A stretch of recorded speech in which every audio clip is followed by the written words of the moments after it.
okay, for the people in the room and for people walking by, okay, we are having a very special raining day today.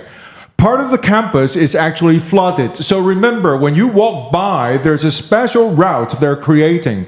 You follow the path to avoid wetting your shoes and socks. Today we're having Aya and Grace, and they're actually from outside. Aya is actually from Japan and Grace is from China, but Grace is from Fujian, which is very, very close. Okay, so let's get it started from Aya. Aya, a little bit of self-introduction. Tell us about yourself and how long you've been staying here.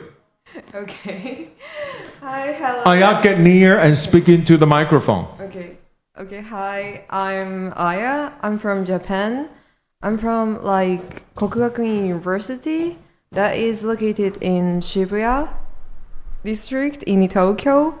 And I came here around last semester's, I can't remember exactly date, but last semester's summer. Then I already spent around, 10 months in here. And I really love Taiwan. Yes, that's it. Thank you. So, okay, when you first arrived, it was summer. What did you do in summer? I just to make the heat easier for you. Because was that also in Taipei? Did you spend your summer in Taipei? Yes, exactly. What did you do? I visit some of a place. I can spend a holiday. That is that called, I suppose that was Iran. It's located in the seaside of. Oh yes, I'm Taiwanese. Yes, I know. I know where Iran is. Thank you. Then yes, I visit there and some with my friend and yes, I spent great time in there. Okay, so what do people usually do in summer? What do people in Japan usually do in summer to make life easier? I suppose it depends. Of course, it depends on the people, but almost people go to the local side and spend a holiday, a more chilling daily life. Mm-hmm. Oh yeah, did you say you're from Tokyo or from Kyoto? I'm from Tokyo. Oh, Tokyo. Okay, urban lady. Okay, now Grace. Okay, when did you first arrive? I arrived at February. In February, you arrived. Okay, so far, what places have you visited in Taiwan? I also visited Yilan. Oh, really? Yeah. Okay, and Jiayi. Okay, that's somewhere in the central part. Any place? Any place? More southern. Tainan. Oh, okay. You went far. Far. Okay. So, how about somewhere even more southern, down there in Kaohsiung? Yeah. Okay. So you cover Kaohsiung, you cover Tainan, and all the way up to Yilan. Yeah. Which city, if you have to pick one, which city is your favorite? Of course, Tainan. Oh, really? Yeah. Why? It's a lovely place, and the people... What do you mean by free place? Places for free food. Oh, really? No, I suppose she said lovely place. Oh, lovely. Okay, I'm sorry. I thought you said a lot of free place. Sorry. Lovely place. And what lovely? How? The people in there are very kind, I think. Okay. And I can walk the city on foot. Yeah. You can walk on foot in Taipei too. But I think Tainan is smaller than Taipei. And I'm not sure. Is it smaller? I'm not sure. The center? I don't really know. My geography is terrible, so yeah, don't ask me that. Please continue. And what else do you also like about Tainan? Food. Food. Yeah. Oh, Because you are from Fujian. Okay. So, for you, you find most of the food here acceptable. Is it? I think so. Okay. Grace, are you from Fujian, or you study in Fujian, but you're actually coming from other places? No, I grew up and studied in Fujian. Oh, okay. So you are a real Fujian. Yeah, Okay. You are a real Minnan. Okay. Oh, no, I'm Minbei. Oh, really? Yeah. So you don't speak Taiwanese. Yeah. You speak Mazunese. People in Mazu, they speak Minbei. No. You don't speak local language. I speak local language, but I think Taipei, Minbei is around by mountains. So people in there, we have different. Right. Okay, I remember. Because Aya, in case you didn't know, in this place, in this one place, Fujian, it's like, I don't know, it's like a bit bigger, something bigger than Kyoto, and they have more than 300 languages. What? Because it's mountains. They don't communicate with each other. Yeah. Okay. Right. You're right. Okay. I learned that from my classes of linguistics. Yes, but you find the food here acceptable. Yeah. Okay. Aya, is your favorite city also Tainan? If you have to pick one from Taiwan. I really love Kaohsiung. Kaohsiung, why? I don't know. Tainan is so old. Kaohsiung is so new. I don't know, because I have been to like a Kaohsiung and Ilan and Kunding, just like a three of place so far. So amongst that three of place, I feel like Kaohsiung's atmosphere and like food is so amazing for me. So that's why Kaohsiung, food amazing. Yes, I suppose so. Okay. What else? What else do you like about Kaohsiung? I don't know. Maybe like some of the. Let me think. It's okay.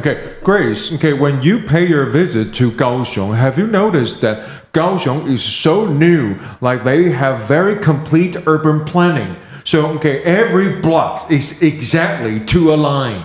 And then every road is straight like hell. Yeah. Okay, very different from Taipei. Yeah. And very different from Tainan. Okay. Yeah, but you prefer Tainan. Yeah. Okay, especially the food. Okay. Of course. And you find the food in Kaohsiung amazing. To be honest, I don't have any impression of the food in Kaohsiung.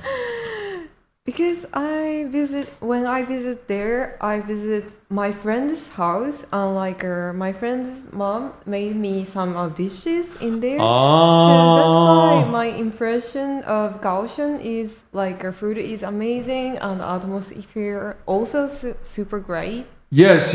Because of the friend and friend's mom. Yes. A lot of aijo in there. That's the reason why.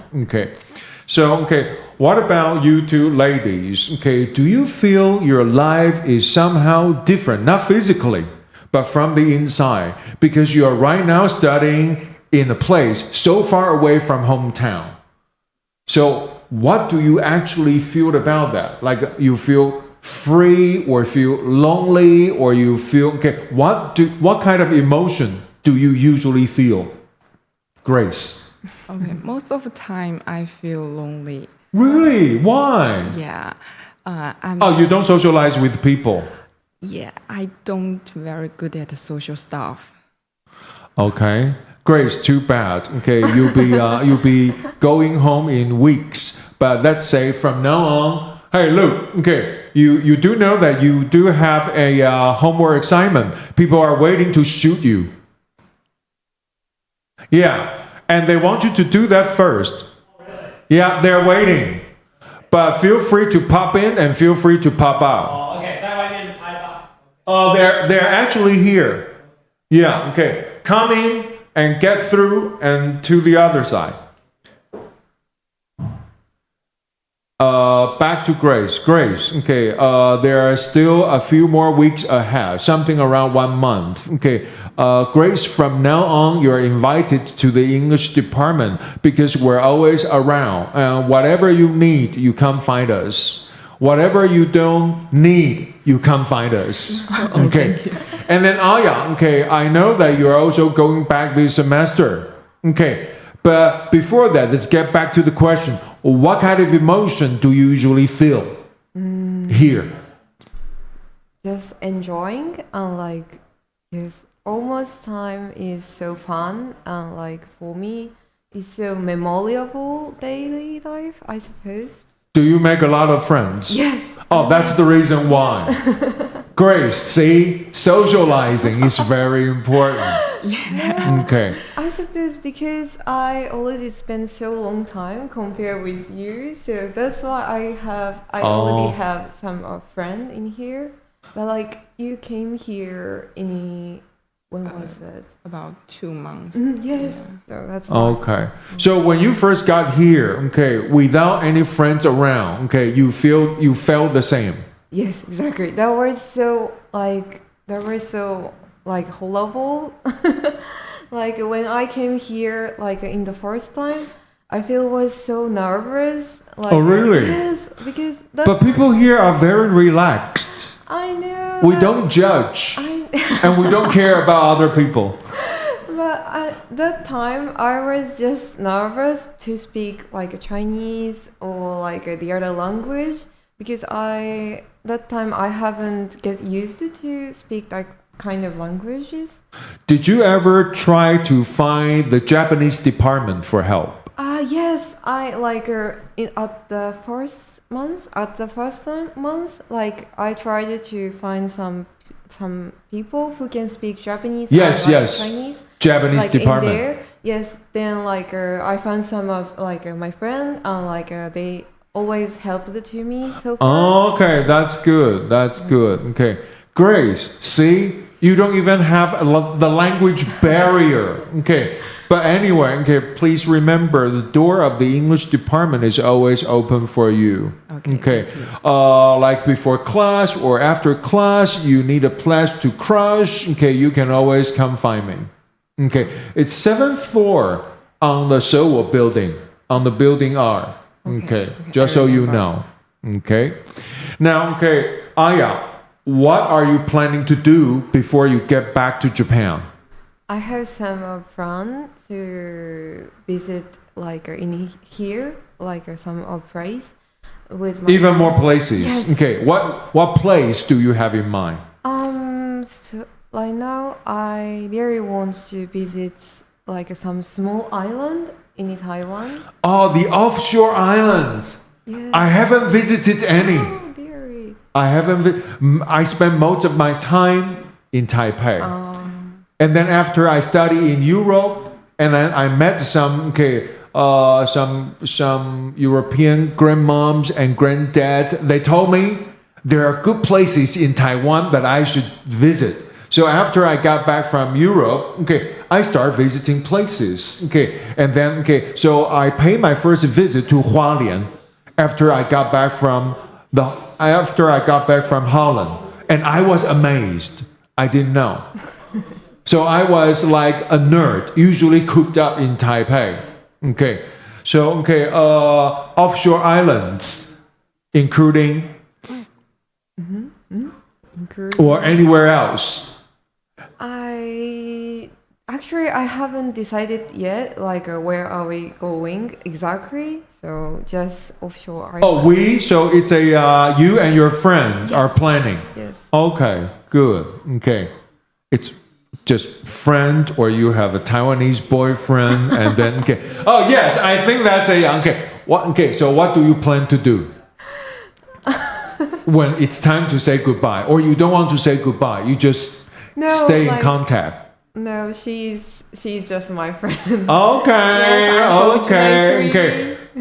Yeah, okay. Grace, what are you planning to do? She kind of end the conversation. So going back to you. Grace, what are you planning to do before you leave Taiwan? Oh, also want to visit more place. Okay, what place do you have in mind? Number one. Number one, Taidong. Taidong. Yeah. The place is beautiful. And? And 绿岛. Oh, okay, Green Island. Number one offshore island. Green Island. Okay. Green Island is very famous for its flying fish. If you visit it, okay, in the right season, you see group of fish flying in the air. Wow, it's amazing. Yes, okay. And then what else? Other than Taidong and Lüdao, what else? And I think it may be Taichung. Taichung? Yeah. You haven't gone to Taichung yet. Yeah. Taichung is a good place for gangsters. No. I heard. Okay. Taichung is famous for having the most beautiful weather in Taiwan. If the year is right, it doesn't rain. Wow. It's always sunny. That's so nice. That's Yes. so nice for us. And that's the reason why the houses there are more and more expensive every year. Yes. They say this is Taipei, too much rain, too humid. Yeah. Kaohsiung, too much heat, too hot, too warm. Taichung, they say it's the best place. Hi, ladies, this is Luke. This is our star professor of the English department. Not really. And then, Luke, this is Aya from Japan. Okay. Oh, 对不起. You're bringing people's mind. This is life, yeah. I'm a stealer. I thieve all the time. Yeah, I'm a fan of the thievery. I think that was the most expensive mic you can buy. Mini mic. Even more expensive than this So look, this is Aya from Japan. Hey. Tokyo, Japan. Very cool. And this is Grace from Fujian, China. But it's actually very near. But she doesn't speak the language here. The language she speaks is closer to Mazu, but not Mazu. Yeah. For her, favorite city, Tainan. Favorite food, Tainan. Favorite city, Kaohsiung. Favorite food, Kaohsiung. Okay. Yeah. Interesting.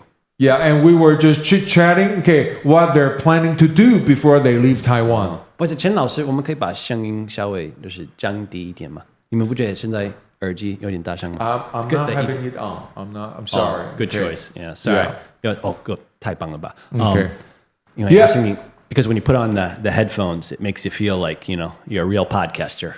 But yeah, so Luke, say that if someday in the future you plan to go back to the States, taking your family, staying there after you retire, there is one thing you must do before you leave Taiwan.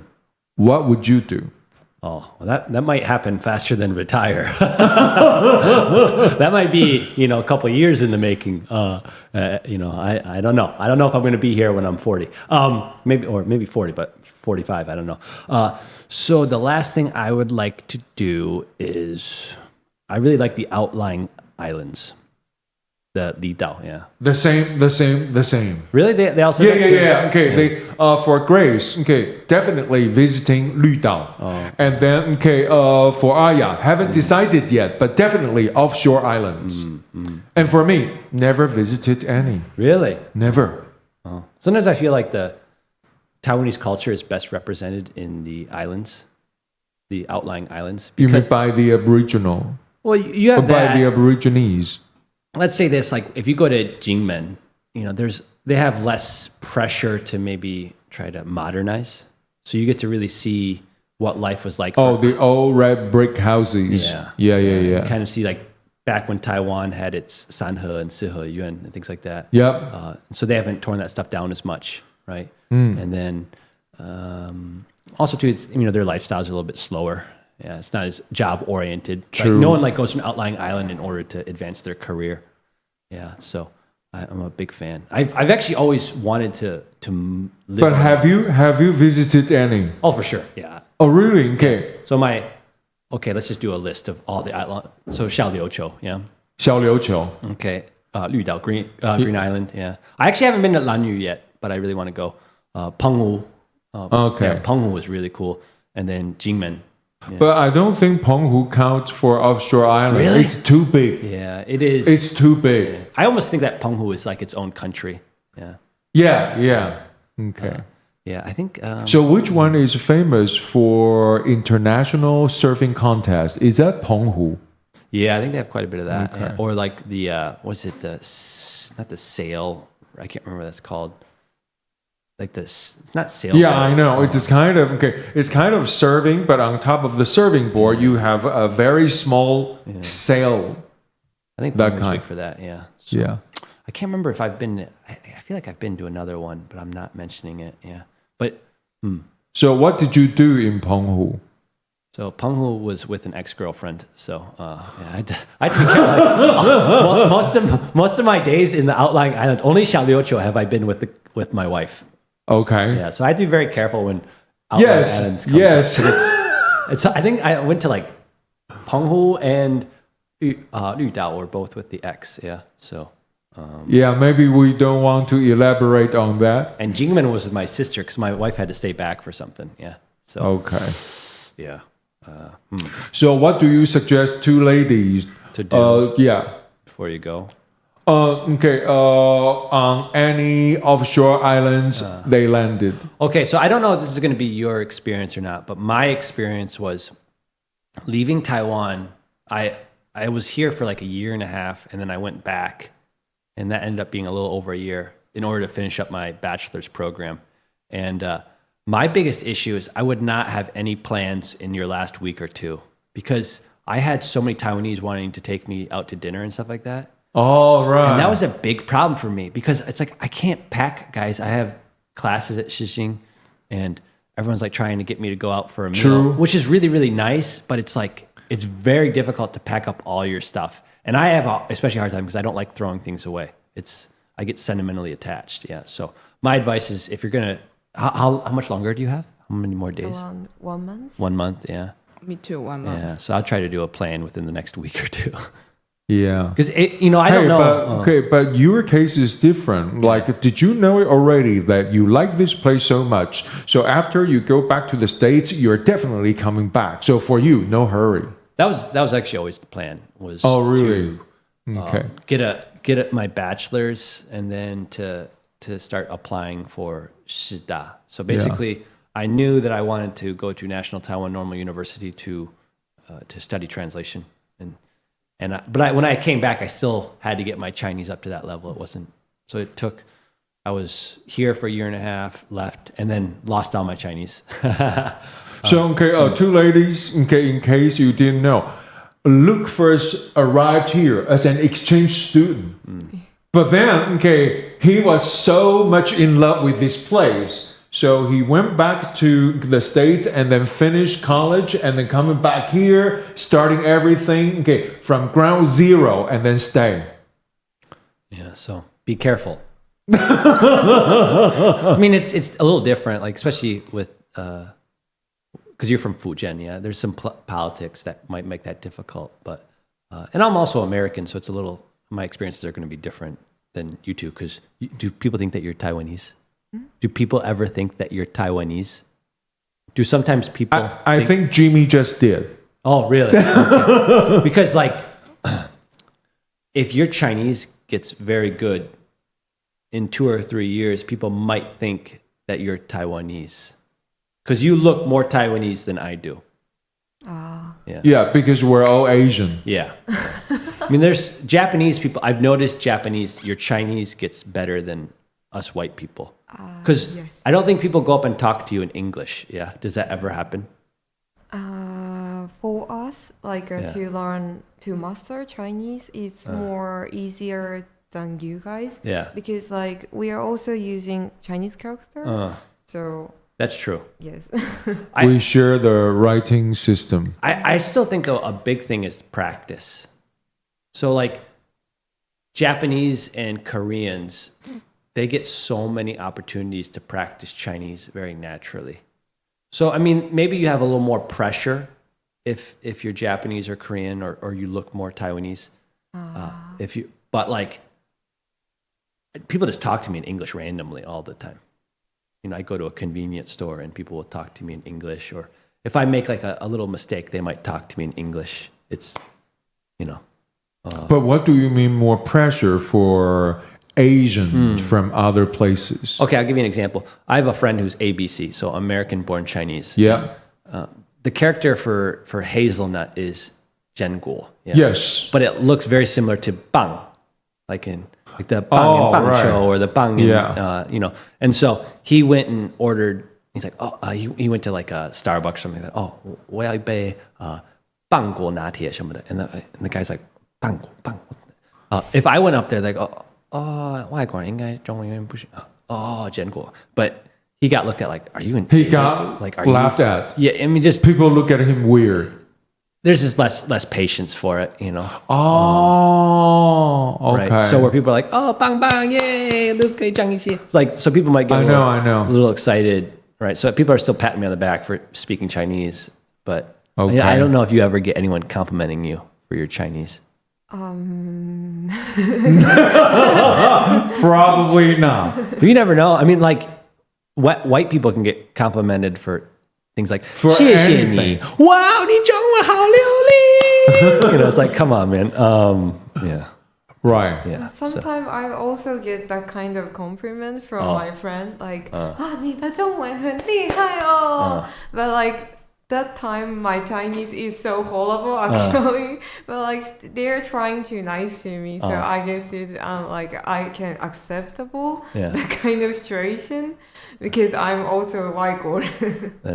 That is very interesting. We don't know. Grace and I were living in another parallel universe. It's a different world when you're one of the Hans. Yeah, you're Han. Yeah. Yeah. Okay, but I'm not Han. If you can't tell, I don't think I even have any Chengji. Is it Chengji Si Han? Yeah, I don't think I even have any of his blood in me because a lot of white people do. Like he got everywhere, right? But I don't think I have any of his blood, so I'm as not Chinese as it comes. Don't worry about it. But anyways, there's actually another theory on that of is that Ikang over there? Dai Ikang? 我们是带家庭吗? I don't have him. I don't have him in my class. And they're from what department? We're family because he's Dai. 他是姓戴, what is 姓戴, right? So we're both Dais, yeah. I don't know, are you 广电? Yeah, 广电那一组. Which one? You know a lot of Guangdian people. Yeah. He actually has really, really good English, but he doesn't have an English name. Yeah. Okay, Yeah. really? So he's very sneaky. Yeah. So he's super good, but you look at his name and then you go, he's Ikang, right? Yeah. But right. But his Ingwen is Ikang. He's Elio. The Greek for home. Yeah, that's what he is. Yeah. Okay. Are you going? Bye. Watch out. There's puddles out there. They will swallow humans. Yeah. Look, did you know that it was actually flooded back there? Oh no. And then people have to walk this way to avoid the. It's not even a poodle. It's too big. Oh yeah. I was kind of. I skipped over a yellow line at one point because I think that they're actually trying to lead you all the way around. They actually do have a path for you to go, but it wasn't very clear. Yeah. Yeah, they need more people. They should have got like the Xiaozhang or some of the Fu Xiaozhang out here to direct people in the right way. That really would have. Let's have hope. Probably one of them will be going back past. Yeah. That'd have been nice. Oh no, if like the Fu Xiaozhang, you just get one or two of them, and one could be at that end. They could kindly say, "Oh, we have a what's the term for it? It's there's a term Puddle? for it. No, there's a term for it in English. Like there's a route that goes another way. It's a detour. It's detour. Yeah. Yeah, you could say, because they need one person on one side saying there's a detour, go around this way, because you don't know when the yellow line's going to stop. Right? True. And so there is actually a path, I think, in the end. Now I understand it, but I hopped over yellow. But anyways, so there's a belief, and I've heard many people say that the better your Chinese gets, the fewer compliments you get. Oh, really? Yeah, so it's like... It's possible. So I remember one time I was helping... one thing that Taiwanese people say, it's really funny, is like, 我的亲戚的孩子的中文比你的中文还要烂. I'm like, like, I don't know what that means. It takes me some time. Yeah, Okay. but I heard it all the time. Usually in English, you would say, "Oh, wow, your Chinese is better than my nephew's" or something like that. But it's but I think it's actually kind of a compliment, but Yeah. it feels a little bit negative. Right. But I've noticed like the better you get, the more likely they're going to correct your mistakes and things like that. So True. when you're a beginner, it's a little bit more complimentary, and then they get more and more Taiwanese with their appraisal. True. I think when people start correcting to your Mandarin, you are actually somewhere up there. Yeah. So that's right. So it's like you have so much confidence when you're just starting to learn Chinese, but as you learn more and more, you become more and more Taiwanese, right? Like Taiwanese are not known for giving compliments to their family and things like that. True. Right.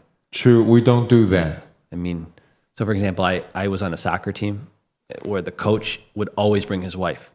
And I never ever saw or heard him say a nice thing about his wife, and the wife the same thing, It's like you don't say nice things. Well, are we talking about people from older generations? I just think in general in Taiwan, it tends not to be much of a compliment. I think younger generations getting are better. It's getting better. They are It's getting better. But still, overall, it tends to be, I think, more negative here than, True. yeah.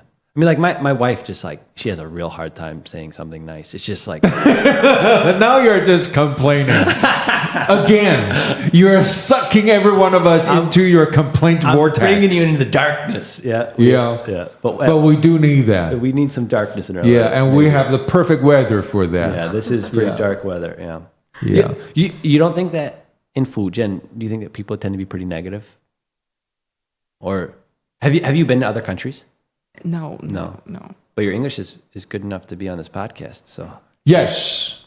impressive. From my observation, I think so far Grace has been very comfortable with the language. Yeah. Otherwise, she would have said no for first thing when she got invited. Yeah. You have one of his classes? Oh, they're both in my poetry. Oh, yes. Yeah. Contemporary poetry. Very nice. Yeah. Although for some reason, Aya dozed off the entire time, yesterday. Oh, you become Taiwanese. Yeah. Yes. She. This is already. Please remember, Grace. For Grace, this is only the first semester, and she's here for only one semester. Aya already second semester. Oh, that's bad. Yeah. That already Taiwanese nice. Yeah, I've noticed like even the Western exchange students pick up certain bad Taiwanese habits. Yeah. Because there's one time there's my alma mater came, so I went to an American university. They came to Shising, and they're actually sister schools, which is why I'm at Shising. Yep. And they were at a presentation at the LVS studio, and none of them were looking at their phones. And I was watching them, and they're just totally focused, But by the end of the semester, you're sleeping on Instagram.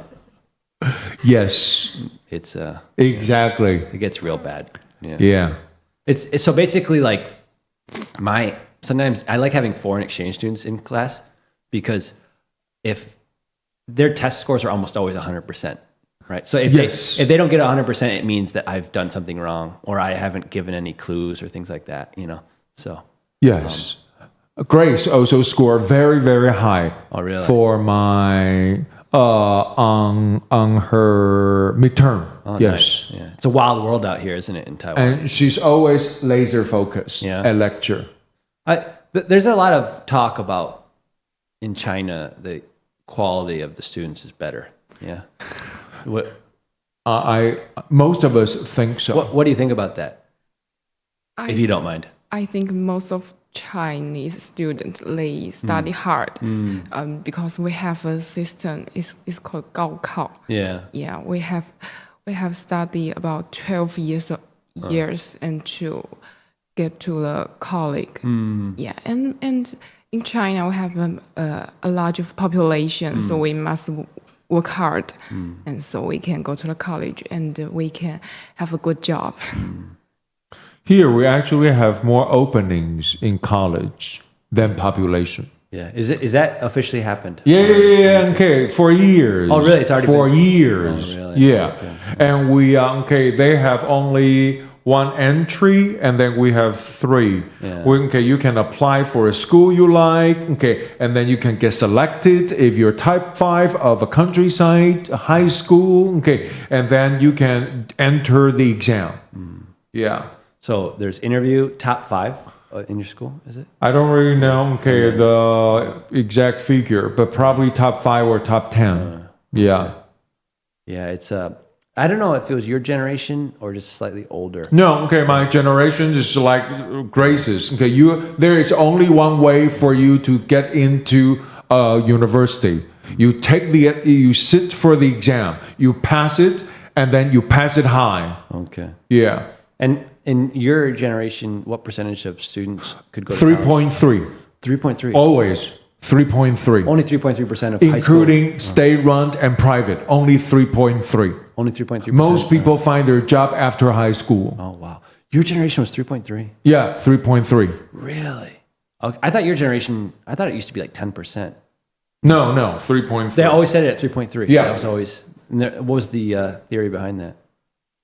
I don't know. Like, okay, there was only so many openings, and nobody cares if you value education for your children or not. Okay, so the system back then, okay, they didn't do anything to cater to the liking of the parents. Yeah, they keep things tight and legit. Wow, I can't believe your generation was that. I thought there would have been more about your generation, because like my friends' parents, some of them are getting close to 70, things like that. And I know for back then, it was almost impossible. Yeah. Wow. Interesting. Wow. What about China now? What percentage of high school students can go to university? Because in Taiwan, it's 100%. Yeah. The full mark is 750. Yeah. And it's different between different province. Yeah, we have about more than 30 province, and in different province we have different standard. Yeah, most of province is about you must get about 450, and in a small province you have to get about 500 points so you can go to a college. So, okay, what about the percentage? Like, okay, if you find every 100 high school students, how many of them get into a university? 10%, 20%, 10%. 10%. Wow. So 90% of people just graduate from high school and that's it. Yeah, and find a job, probably. And that's the reason why, yeah, we have students of quality. Yeah. What about Japan? And we can enter like university more easily. Around, I don't know, 50% or 60% of students can enter like more roughly compared with China. Yes. I think we're officially 130%. Really? Yes, more openings than student populations. I remember seeing something like 97, 98% of high school graduates end up going to university in Taiwan, which to me is insanely high. Yeah. But it was like 110, 120 for many years. Really? Yeah. Interesting. Yeah. Wow. I know in the United States, like a lot of people just don't go to university. I can't remember if it's something like 60%. Anyhow, we have a lot of fubbers. Yeah. In the United States, like I think there's actually grade inflation, so it's getting easier to graduate. It's easier and easier to pass. Yeah. In the United States, they kind of have an idea like, you don't want to come, you don't want to study, sorry, bye, like get out of here. Yes. So in my alma mater, when I was a student there, it was something like 40% of students who started at the university would graduate. So when I first came to Shishin, I couldn't believe how big the graduations were. I'm like, wow, there are a lot of people graduating, because Shishin and my alma mater at that time were very similar in size. Okay. And so it's like, I would go to these graduations and there's 2,000, 2,500 students. Yes. And where I'm from, it'd be like 500, 1,000 max. And so there's a little bit of difference because there are 3 different, or at least 2 different graduation ceremonies. For us, we're in Shishin, it's just 1. But overall, I mean, you guys pretty much like if you start Shishin, you can finish it. Yeah. I guess in the States it's more about your life, your career planning. And then in here is more about, the phase. So if you don't graduate, people look at you weird. Yeah. And then, the schools here are also trying to make you look good. So that's the result. It's interesting too. It's like in Taiwan, I feel someone who hasn't finished college or hasn't gone to college and someone who has, you can kind of tell the difference. But in the United States, there's people who've never went to college and they are smart and they're curious.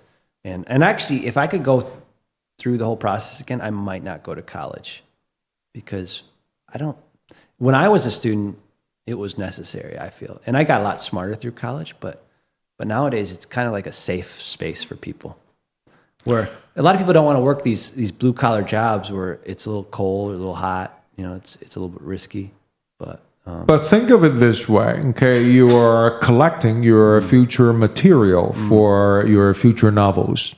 That's true. Yeah. Right? Which I'm slowly trying to work on, And right now you're working as an insider. I mean, I personally do think that college has a lot to offer because usually your teacher is smarter than you. Yeah. So all my teachers were smarter than me. And that's nice to be around people who are smarter than you. It stimulates you. And I got a lot smarter because of college. But what I see in classrooms now, I'm like, man, we are wasting our time. It's like 4 years of wasted potential. I mean, just go to class and play on your phone. It's like, So what about, college experience from where you're from? Because, in case you didn't notice, here, feminism is a big thing, and this gender fairness is also a big thing. They're actually, they're editing. I'm not sure if they use the word. For law school people, they probably use some other words. They're editing the rules and regulations here. And right now, sometime before this year, it's now official. Like professors are not allowed to touch ladies, or to touch students in any places.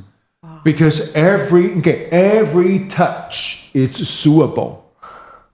And of course, I've never been in China or in Japan, but we also heard that in Japan, in Korea, and China, male teachers are actually very powerful, so things can be very different.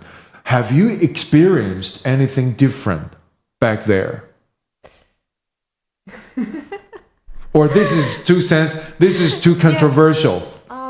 It's a little bit complicated solely because if I say the dialect solely in here, maybe my university staff hear and right. So look, help me out, change the subject. No one listens to this podcast. How long have you guys been talking for? You started at 12:10 or something like that? Starting from 12:10 something. 40 minutes. There's no way. You might have one person still listening. Okay, I will share something. I did have a professor from my old school back in the United States, and he went to Japan to be a visiting scholar or visiting teacher, whatever you want to call him. And there was something where the students were hanging out with, and there was at least one male professor, and there was alcohol involved, and then something happened. In the States or in Taiwan? In Japan. This is in Japan. Okay. This is in Japan. Yeah. And so, it sounded, I don't know if he lost his job or anything like that, but man, it's like you are playing with fire. You're a male teacher hanging out with, right? I mean, maybe it can go the other way too.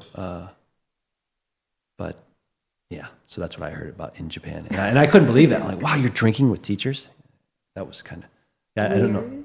Yeah, they were drinking alcohol and hanging out late at night. For us, it's not so weird things to hang out with our professor with alcohol or something, because I don't know, it's almost like 80% of students experience that kind of situation, and not like violate something. Yeah. Just like hang out with like our professor. It's just usual things.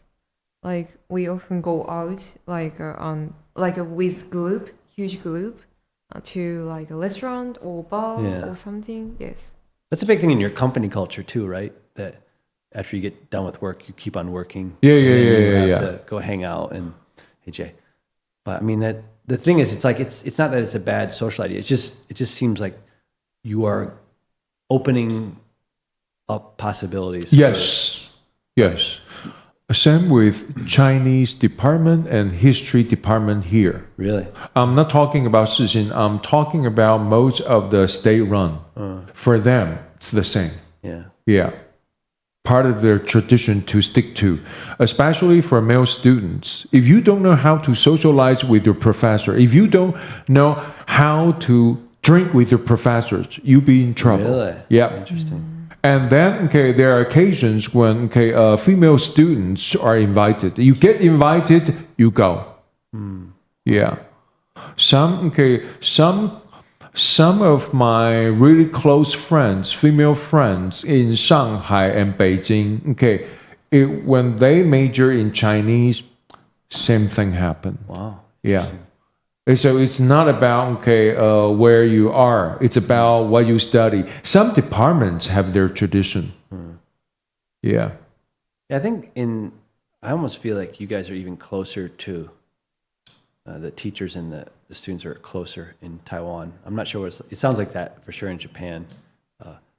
It's like, I think I did go out for dinner one time. It was like the class, but it was a small class. And it was the seniors in the English literature department. And we went to a restaurant. So like hanging out with students and things like that with alcohol and stuff. In the West, it's just, whoa. I mean, of course, like I've known, I had a professor that married a student. So, and they're both men. So that's, okay. But but that's different because they're taking things seriously and then, they got married. Yeah, it's, I do think if you're going to be with a student, you definitely can't teach that student, right? You can't be giving grades and stuff like that, That's where it gets tricky, right? Yeah. In some ways, I think maybe teachers treat too much of their university life as if it is their life, right? Like to me, you should teach and then you go home. But it's like if you're going out with students and things like that, right. The university is your life. But if you're both straight, and then it was like, the male professors is like a father figure to the male students, and it's always a bunch of you, you take them out, and celebrate something with alcohol involved. I think that's probably okay. Not so much to be frowned upon. But a group of both genders, going out for no reason and making it a habit, I don't think it's a very acceptable here. You're okay with that? A male teacher going out and hanging out, and there's female students involved. Is that that means a huge of the group? Yeah, sure. Then it's not a problem for me. What if it's a KTV room? Oh, it's very enclosed. In a KTV room. Different. And then sooner or later, the group gets smaller and smaller, and then opportunity up for grabs, and trouble happened. Yeah. It's like, especially when you're a young teacher, things can get miscommunicated. Yes. I've probably I remember one time I was trying to pat a student on her shoulder. Male or female? She was female, right? And that was very bad, Luke. Yeah, and it's like it was close to being I'm like, nope, never again. And I've actually become more like, don't ever touch. And sometimes students will touch me, right? And so it's just I feel like you add alcohol to the mix, and someone's more likely to take a risk. Yeah, and I mean it just depends what you want out of it, but nowadays, it's Also too, it's like there's also power dynamics to it when you're a teacher. Because anything with your palm involved is wrong. yeah. Even when I talk to someone very, very close, like Catherine. Yeah. Okay, if there's a joke to make or something, I use my elbow because this is what you do That's a with good your point. family. That's a good point. You do it with your elbow. And if people get this idea wrong, people will be thinking you're attacking. Okay, you're attacking them instead of harassing them. Oh, very good. And most of the time, I just use a book. Yeah. Yeah, That's a good choice. to be safe, my friend. Yeah, you got to be safe. Yeah, it's also like as a teacher, I mean, I think that there's always going to be when you're around people that all the time, like there's going to be weird chemicals, you know. Yeah. We often date people that we were, you know, in the same circle with. And that's the reason why when almost every male professors, while speaking to students, male or female, always keep the door ajar. Yeah, like you parties should, happen you should, always. Yeah. A lot of students close the door, and I always open it. Yeah, Yeah. and I even open it for the male too, for the male students as well, because I wanted to be fair. Yeah. But you know, I think it's common to like look up to your teachers. You know, I looked up to teachers and things like that, but it's really not an equal relationship. No, okay. You know. Remember, the 性平法 here is very, very, very strict. Yeah. And this year, they make a big move to make everything specific.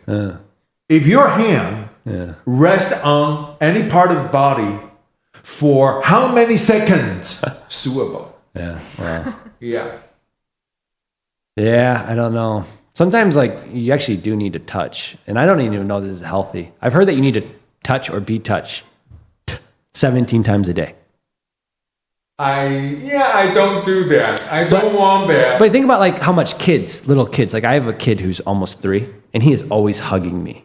And, right, like, kids are always touching their parents. Yes, okay. Touch is very I think important. you're talking about the, what's that called? Serotonin? Serotonin. Okay. Serotonin. Serotonin. Yeah. It's better than Gawan. Look, There's a difference. nobody's talking about testosterone. There's a difference between testes and testosterone, Luke. There's Gawan and Gawan Jisoo. No, that was an inside joke, ladies. Okay, you're freaking them out. Okay, look, that was suable. Yeah, that's not suitable. It's very scientific. Yeah. But lucky you're just a foreigner. Okay, you can just go on and say, oh, I didn't know 我中文不好. I used my 中文 wrong. Okay, yeah. Okay, so anyways, he was just saying the term serotonin, and serotonin. and you basically said it right, yeah. And where mine was completely wrong, it went from being about a Yeah, thank you. Yeah. Okay, yeah. So that's the example. Yeah, I heard about that because it's something, the gland is only triggered, okay, when you have hugging or something, okay, some action of intimacy. I know. But as a Taiwanese person, I never feel comfortable about massaging, about going to Beitou, have hot spring. I don't like to take off my clothes and then enjoy hot springs out there, and then a lot of touching. I don't do either. I can't put up with that. Even at the thought of that, okay. It's very makes important. me cringe. In the United States, we hug a lot. We just hug people. So I used to be in a church, and we'd just hug everybody, you know. And yeah, if you like Hugging is fine, yeah, but not there's a lot of touching in the touching United States. on the no. United States. I can't. Yeah, have you ever been in the United States? You haven't. Yeah. Get ready for touching. We love to touch. Is it pum, pum, pum, pum, pum, pum, pum, all over? Hugging is one thing. Yeah. Fumbling is another. And no, there's just a ton of Yeah. And to tell you the truth, I think the touching is good. Yeah, but in Taiwan, you don't think so? Okay, if someone pats you on the shoulder, you don't know. I don't think I can accept this. Thank you. Okay, See, we Fujian people, we are conservative. Fujian people also sound like they're depressed, Yeah, true. right? Like cultures The that, range in the mountains and everything. Hey, but we have the best tea in the world. yeah, that's how you make up for. In Japan, do you think that there's not much touching? Yes. This is good or bad? You mean like Yes, you do, or yes, you don't. I You have a lot of touching, or I you don't. I they don't. don't. because we are also Asian.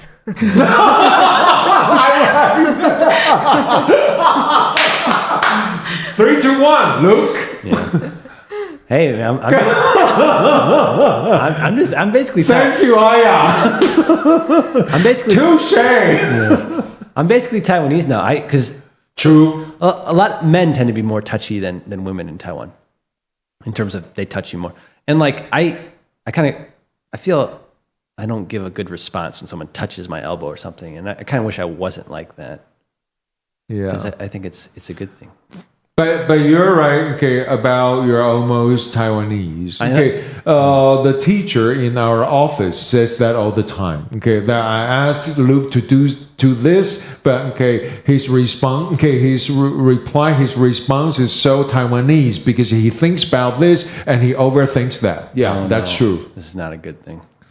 Yeah, you too have been Taiwanese-nized. Yeah. But I have a kid now, and so I get all my touches, So when he woke up, I had to leave the house. I woke up at 5:40, and I was hoping to get out of the house by 6:10, but my kid ended up waking up at like 5:50. But that's different. That's your own kid. Yeah, but like I think the adults holding, need it. the hugging, and the baby smell, that makes everything different. Yeah, but I hope I hope when he's 18, I'm not like, hey. I hope that we still like hug each other and stuff. And 18. Yeah, why not? You wish by the time he turns 14 or something, Yeah. you lost a son to his girlfriend. I mean that's life. But I mean, my best friend from high school, I think he still does. He kisses his dad on the lips. What? I'm sorry. Hey, but speaking of which, I heard that Japanese daughters, they take bath with the fathers even when very, very old. Is that true, or that's just rumor on the street? It's actually true, but like. And you think kissing on the lips is a problem? But it depends on the people, so not everyone. Depends on family or Yes, depends on region? Depends on the family. Oh, okay. Okay. How old do you see? I heard before some of she is until 12 22? or 12. like 12. 15. She's still with a bus. Take a bus with Father. his I've heard of Europeans even like straight up adult children with their parents, and because in some ways I think that when people are naked all the time, it's not like sexual anymore. True. You think about African tribes where the women just have their their boobs out all the time. It's like, well, those are just boobs, right? But when you cover them up, when you cover yourself up, it almost makes it like, ooh, what's underneath there? Yeah, for sure. Right, like when you see a naked body in a biology class, you're like, my God! But then you need constant practice. Look, why do we have to make it funny? But that way you need constant practice, right? Yeah. There's a famous. I used to teach this in my class. Yeah. Now I don't teach anymore because AI is doing everything now, including writing student scripts. So the movie My Neighbor Totoro. Yeah, Oh yes.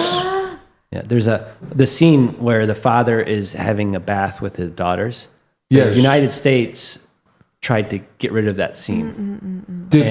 Were they successful? No, the director said you cannot cut it. If you cut it, you don't get a movie. Yeah. Good. That was a win. Yeah, because America, you're not always right about everything.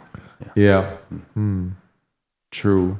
Because to me, that's a really sweet scene when he's with his daughters and there's connection, and it's like men. Maybe in the United States, we worry too much about this pedophilia. Yeah. True. Okay. So Grace, okay, how old were you when your parents stopped giving you bath? Like you start doing it yourself? I think about 6 or 7. 6. That was very early. I thought you were going to say sometime after you finish elementary school. So, okay, at around 6 or 7. Yeah, elementary school. No, okay, I don't want to do that. Okay, that makes me worry. What if you trip over something in the bathroom? No, I can't.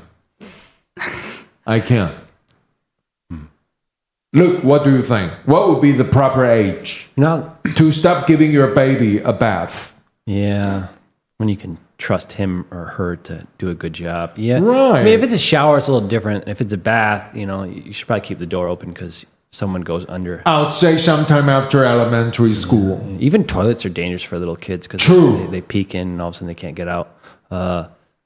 That's another thing that's funny is when I first came to Taiwan, I'm like, wow, kids in middle school and sometimes even high school are in the same beds as their parents. That was really weird to me. I think some families do that. But the longer I've been here, the more I realize like that's actually healthy. So I actually am healthy. How? So my mom, I'm going back in June 10th, and I'm going to go back for almost 1 month to the United States. And my son is not even 3 years old yet. He's going to be 3 at the end of June. And my mom said, "Oh yeah, you can stay at our house, and then Owen can be in the boys' room," which my brother and I used to have a room together. And I'm like, my kid is not sleeping alone. This kid, his bed is my bed. Actually, I have the pleasure of sleeping in his bed, right? So my wife and I, the three of us, we co-sleep. Yeah. So he's cared for. Yeah. And I mean, that's very annoying in many ways, but I think that's the right choice. Okay. So in the United States, we do everything. This is changing now, but in the past, we do everything you could to try to get your kids out of your bedroom. And it's a belief that you make them independent. You make your children independent. It's good for the father and the mother. No longer now. Now, doctors say something else. Yeah. Says that this is a crucial time for them to build up their confidence in the future. So when they cried, you respond. When they cry, you respond. Yeah. They would call it sleep training. It's like you just let your kid cry until they give up. It's just so cruel, but. And the doctor says that was wrong. Yeah, that was wrong. That's another example of Western medicine being wrong. Oh boy. Yeah. They think they're always right. Yeah. So I mean, like, because humans, we used to always sleep in the same. True. area. Like the animal parents and young always nesting together. And I've heard of in really traditional houses in Taiwan of. There just being a big bed and everyone. Oh yes. And we even have a name for that. It's called Tong Pu. Tong means common, and Pu it's just something covered in tatami. Yeah, something like that. Will you remember Tong Pu by tomorrow, or will you have forgotten it? Will you remember that term, Tong Pu? Luke, I believe your Mandarin is good enough to remember that. I don't know. You should. Thank you. You should. I like your confidence. Yeah. Grace, did you also use the term in? No, you don't say Tong Pu. Da Tong Pu. In north of Chinese mainland, maybe some family will use this, but in south of Chinese mainland, we don't do this. Okay, sorry. Is there a reason for that? Is it? I think it's culture different. So it's always been like that? Yeah. Okay. Also, in the north, it gets cold. Yeah. True. You guys are always sweating down there in Fujian. Yeah. Oh, and by the way, have you been to Mazu? Is it Beiming Yu? Which Minbei Yu. Minbei Yu. Yeah. Ayo, Minbei Yu. See. We just talked about that, and Grace actually told me that because they're usually lived in isolated mountains, they don't communicate. So Minbei Yu is only an umbrella term of different languages that don't communicate. Okay, so you haven't been able to find anybody who speaks because you speak Mandarin, yeah? Yeah, I speak Mandarin. And then do you speak a dialect or no? I can speak a little dialect. Young people, they don't speak their mother tongue. It's I'm trying to study with my parents. Too late. But China's not very supportive of it, though. China's really going for the let's all speak true. Mandarin. No. Yeah. Because I think Chinese mainland is it's so large, and we should communicate with each other in Mandarin. If we speak in dialect, we can't can understand what our people say. Even in Minbei, even we are in near county, we don't speak the same dialect, and we can't understand each other. Oh. So you're okay with the one country, one language policy? I think so. It's back to Qing dynasty. Qing Shi Huang use a policy. The whole country write the same character. Yeah. Which is really fascinating. It's very fascinating of how everyone could read what. Like it's wild that you with Japanese and Chinese, if there's enough, is it kanji? If there's enough characters, like you can read each other's languages. Some of. Like, don't you kind of understand a little bit what's going on if it's Japanese? For example, in the past, if I was going on an airplane, I would look at the ticket and it would only have Japanese. So it'd be like English, Japanese. There'd be no Chinese. Now you're starting to see Chinese, but I could kind of guess what was being said based on the few Chinese characters within the Japanese. Right. Sometimes, that comes in handy. Yeah, so that was, but interesting. Yeah, but then there's the argument, right, with culture. If you lose your dialects, what will you lose in culture? Maybe nothing. I don't know. But I still think the written forms in Asia are more unfriendly to each other because in the West everything can be Romanized, including Greek. So you could actually read Greek when it's Romanized. In here, if you're going out of Taiwan, China, Japan, even by stepping into Korea, and they give up on kanji in most places, you have nothing to rely on. You can't even try to spell and pronounce it and get the vague idea of it. And then we also have another written form in Thailand, completely Tapo languages. Everything looks like small fish getting lost. And then Burmese or Myanmar, different writing system. So for us, it's a lot difficult traveling from one place to another. Yeah, but if you know how to read your Chinese characters, you have more places than other people to travel to. Yeah.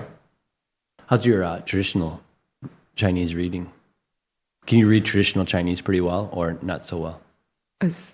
Traditional Chinese. The characters, yeah. We write. You can get. You can guess. You use simplified, in China, and they use traditional in Thailand. I think all Chinese can read traditional character. Really? Yeah. Very readable. Yeah. Are you sure? I've heard this is a common belief that. So, for example, my simplified Chinese is bad. If you were to give me a simplified book, I'd be like, whoa, I would struggle. Yeah. But Chinese and Taiwanese have confidence that they can read simplified really well. But I've heard they've actually tested each other. I don't think so. And I've heard that there's been Chinese students that really struggle at, like, for example, at ancient Chinese, those kind of programs, Wen, things like that, that their traditional is not as good as they think it is. Right. And so it's because the scripts are so different. Yeah. Very different. Yeah. And if you use simplify, you actually give up a lot of characters. Yeah. Like if you use simplify, for you, ginger, jiang, you give it up on that. You use another jiang. Taken from family name. Yeah, something like that. But if you are reading all the time, like reading is your stuff, for you, it's very readable. But so you could just like read a book in traditional Chinese, no problem? I can do it. Or is it like hard? Does it make you use your brain? You're like, oh man, this is a struggle. Or I don't think it's hard for me. But let's not forget, you're talking to the top 10%. Yeah. Right? You're not talking to people on the street. There is a difference. Yeah. Right. That's the reason why I'm very comfortable about my simplified because I spend a lot of time practicing 草书, the calligraphy. I think that is the only place, okay, where my confidence come from. Other than that, if you run into people saying that, oh, I can re-simplify, I think, no. No. Yeah. I've also noticed this too. Have you noticed that American-born Chinese have a lot of confidence in their Chinese, and it's often not that good? Oh, yeah, I know. I've met a lot of like people who they look Chinese, right? And they're ethnically Chinese, but then they say their Chinese is really good. But actually, really not. And this is a big problem with movies that get made in the United States, and they're made by someone who is an ethnic Chinese, but not born and raised in Taiwan. Oh, yes, and they always try to speak some Chinese in the movies, and then nobody understands. The dialogue is nice. Just some fake Mandarin. Do you have an experience with that or no? I'm not familiar with these people. Sorry. Next time, okay, when you are watching a Hollywood movie starring, okay, some Chinese cultures, okay, you see some Asian faces, you get to hear some fake Chinese. Yeah. Yes. I've noticed that, like, I've had ABCs come, and it's like I'm here and he's over there or she's, and it's just like people think, oh, this person, because they look, they're ethnic Chinese, but it doesn't mean that their Chinese is better than mine. It's just and it might be in certain aspects. Like if you grow up with parents who speak Chinese, you're listening, right? And the basic stuff is going to be boom, boom, boom. But once you get out of that comfort zone, it's like, whoa, watch out, And they often aren't aware of that. They're kind of in these certain areas. So maybe their food Chinese is really good, right? Because food is part of their life. But if they start talking about fashion, they just can't do it, Okay, it's almost about time for us to wrap it up. Now, okay, Luke, as a Taiwan 女婿, okay, what do you suggest to the two ladies before they leave Taiwan? Any place to go? We covered that. Okay, any food to taste before they go, or anything special to do? Have you been to Mazu? No. No. Have you been to Jingmen? No. Okay. I think it's pretty cool to go to Jingmen and to be able to see Xiamen. Okay. Look at where you're from. Okay, the other way around. Yeah. I mean, I think very clever. Yeah, and plus it's so easy to get to Jingmen. Brilliant. It's like a 45-minute plane ride. You can go from Songshan Jichang in Taipei. Yeah, it's just What about the fare? The ferry? Expensive? Was it like 3,000, 4,000? Okay. Maybe it's more expensive now. Worth trying. Maybe 7,000-8,000 Taiwanese dollars. Yeah, so very doable. But it's pretty cool because you just get a taxi, and I think in the past there's maybe for the whole day it'd be 3,000. Maybe it's 4,000 or 5,000 now. But you just get a taxi driver to take you around Jingmen, and then they'll show you cool things like that because there's a lot of war preparation there. And then where you can see Xiamen from the beach, there's a big speaker that they don't use anymore, but they used to send out propaganda, right? And so I think it just... And you'll be flying from Taoyuan or from Taipei? From Taipei, yeah. So it's even quicker, yeah. So it's really, really easy. I love the outlying islands. I know a lot of people take ferries and stuff, but to me, you go through the Taipei airport, they don't really even check your stuff. I think you could bring drugs. I think we're better not. Don't do it. But they don't really they're like, oh, here's your bag. I know. Okay. Yeah. I'm like, there's no way that this is how lax they are. It feels like you're going back to the 1980s. Yeah. And Jingmen is really cool because you see cows in the grass and things like that. Oh, really? Yeah, so okay. I really like Jingmen, but I was thinking about Mazu because there's that connection that maybe you'll find someone who speaks the dialect that you kind of knew. But I really want to go to Mazu. I haven't made that trip yet, but that's on my wife is not as interested in Taiwan as I am. But so that would be my suggestion for you. Okay, thank you. Grace, have you noticed that, people actually don't check out on your stuff here? Like, you're going on MRT or you're getting off a train, we never have our stuff looked at. Yeah. That's our that's our right. Anyone who wants to look at my stuff, over my dead body. I think it's weird because you find it weird? I find it normal. Yeah, okay. So what about, Aya from Tokyo? What advice? Have you been to Alishan? Have you been on the I haven't, but I saw that the You are here for almost 1 year and you've never been there. Yes, but I have like seen before some video in the Instagram. Then that was so amazing. I really want to go there, but so far I haven't any chance to go there. I thought most Japanese people once visit Taiwan will be going to Alishan for the postcards and tea leaves. Yeah. I was still very impressed with being up at Alishan, and it was when I went with my wife, it was amazing because it was misty and it's colder up there, and to me it was relatively cheap to get to a room there. And then I thought being on the train was really cool. You see that part of Taiwanese history. Misty? Okay, so the humidity doesn't really bother you, or it's different there? Well, I can't remember when we went. Was it April or May? It wasn't summer, but it felt cooler. It's almost a different climate because it's so high up. Yeah.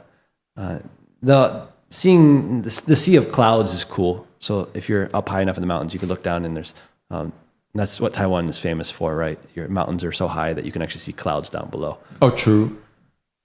A sunrise is never a guarantee. You never know if you're going to see the sun or not. No, I've heard. Okay, it's a legend. Yeah. That some people can get to see that. Right. So I would check out Alishan. Have you done Jiufen? Yeah. Yeah, that's a pretty common. Because I'm Japanese. Yeah, that's why I tried Alishan. Grace, have you gone to Jiufen? Yeah. Oh, really? Okay, I thought that's only for Japanese. No, it's included on like Koreans also. Oh, really? Not only Okay. Japanese. Okay, Korean people. Okay. I think Predictable. Yeah. is it Jingmen is also interesting too because was it Jingmen or Penghu? It actually might be Penghu. I might be wrong about this. So Penghu was kind of cool too because isn't it like it wasn't part of the Republic of China? Penghu, I think Penghu is a bit closer to Taiwan Yeah, or was it in comparison with Jinmen. It actually might be Jingmen. Sorry, And Jinmen is actually closer to it's super Fujian. close, Yeah. Yeah. I remember like the history of Jingmen is very different compared to other parts of Taiwan. Very different. Yeah. They have very, very bitter wars over there. You could see that too. But I think what was the argument like?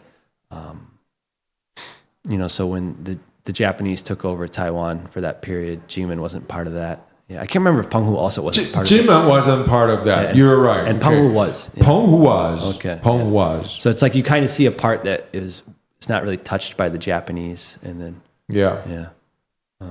so. Right. Do you like being in Taiwan though? Do you feel like it's kind of? I've heard Japanese really like it because you can see a little bit of Japan. Do you see a little bit of Japan when you're in Taiwan? Sometimes. Yeah. Sometimes I saw some of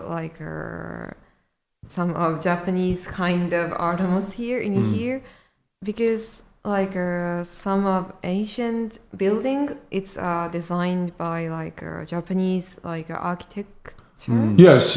So yes, I saw sometime that kind of part in here. Oh, that's like wow, that's really Japanese. Interesting. Yeah. Look, you know that in the land bank over at the somewhere near the Taipei train station, you have the oldest bank vault Really? built by Japanese engineers. 100 years earlier. Or sometime even longer than that. So if you study architecture or something in Japan, you have to pay visit to Taiwan very often. Okay. Yeah, and then part of the university campuses, including Taidas, they're specially designed by engineers before the Showa time, probably the Taisho time, and then that will be the only place that you can see that kind of architecture. And also we have the biggest Japanese shrine in Taipei. Forgot the name though. I'll have to go check that out. Yeah. Yeah. It's probably Taipei Shinjo, the biggest one in the world. I always think when the Japanese were ruling Taiwan, if the Taiwanese kind of drove them crazy a little bit, Because like the Taiwanese are pretty loud. Yeah. Right? It's like, imagine if you're Japanese and you have to control all these Han Chinese in Taiwan. They're kind of loud. Taiwanese are not as clean as Japanese are. No. Right? We lied around, we're getting sick, and the first year they tried to take over Taiwan. The first year, 200,000 of Japanese soldiers died here. Really? Not of battling, but of illness. Yeah. They just get sick and die. I mean, like the night markets here. And the night markets are nice, but they're just not clean. I mean, you see all this open blood. It's like, oh my God. When you visit a night market, you look up. Yeah. So when COVID first happened, I'm like, there's no way Taiwan's not going to have an explosion because no one washes their hands here. And when I say no one, I mean a lot of people don't. But like you go to places in Taiwan, there's no soap anywhere. Men especially, they wash their hands like, and they're gone. I'm like, Speaking of which, but man. I teach every Thursday at Zhengda. I bring my soap at Zhengda. They're so poor. They don't offer you hand soap. But like Taiwan was great during COVID. You guys crushed it. And the Americans are always washing their hands. So I mean, there's some reasons that we could get into that. And that's another episode. But yeah. The only reason is like the birth of platypus. God has his humor. You can't kill the Taiwanese because they're prepared. We Fujian people tough. Yeah. There must be some. There's a good argument that Fujian, that southern. Because here you have most Fujian population. There's something with is it Canton? Guangdong. Yeah, Canton, Guangdong. Yeah. And I can't remember where it is, but there's like this small little pocket that's really, really poor. And pretty much all the ethnic Chinese that went to the United States at first were from this little small area. Oh, yeah, to build the railroad and then to do stuff. And so, I mean, like you look at Chinatowns and things like that, those are built with so much discrimination. Southern Chinese, tough people. And the Japanese, too, because the Japanese were really mistreated during World War II. The American Japanese, because they were treated. They were treated as concentration camp, which is really sad because I think most of them were pro-American. And they had done and contributed a lot, and they lost a lot. So that's a sad time. Yeah. Right. Okay, so we're going to wrap up in the spirit of Black history. Okay, so let's start with something positive. Okay. So, all right. Great. It's Grace, yeah? What's one thing you're going to do before you leave? I think I will meet my friends. Yeah. Okay. Oh, your friends? Okay. They're coming to visit you from China, or? No. I met a friend here. Oh, okay. You make friends here? Yeah. Got to go to Jingmen then. Bring your friends to Jingmen. I will try. You're not going to Jingmen. Okay, but we'll leave it in our hearts. Okay. Okay, and Aya? Yes. I'm gonna meet as well, like same as you. I'm gonna meet my friend in here, spend time in here. Yes, that kind of. Okay, good. Don't try to travel anywhere. It's going to make your life difficult. Yes. Yeah. And if you ever like this place, really, come visit us again. Yeah. You know where we are. Okay. We're always, or me, I'll be sticking, to this place. Yeah. Okay. I'll be sticking around. And he, not so sure. You're not so sure. You might retire the year the university becomes something else. Yeah. By 2035, they think like all private universities. My late father-in-law said by like 2035, there might be 3 or 4 private universities left in Taiwan because of the birth rate is so low.